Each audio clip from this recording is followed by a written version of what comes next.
Well, 2 weeks from now, we will know. Here's what 2 weeks from now some very powerful Republicans fear.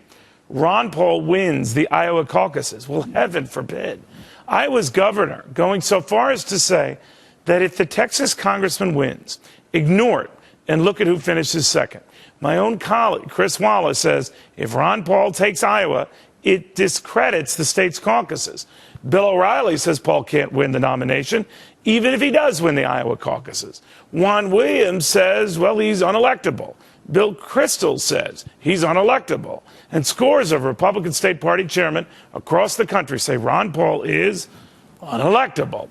They fear the better Paul does, the worse the party's chances next fall look. Well, then get ready, guys, because I could be wrong, but I think Ron Paul does win the Iowa caucuses and does unleash all this ridiculous paranoia all over again. And for what? On the notion that as the Texan gathers heat, he sends his party down in flames?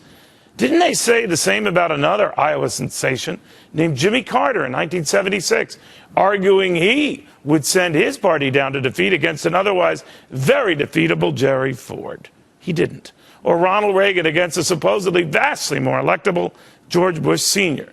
That no way in heck he could beat Jimmy Carter in 1980. He did. History is full of candidates who couldn't make it but did, and sure shots for whom the White House was theirs, but in the end, apparently was not. Now, I'm not here as a supporter of Ron Paul, but as an opponent of anyone dismissing Ron Paul or anyone else at this stage. They're all due a fair hearing, not an unfair clearing. Now, if Ron Paul does surprise, don't blame it on average voters who didn't see it coming.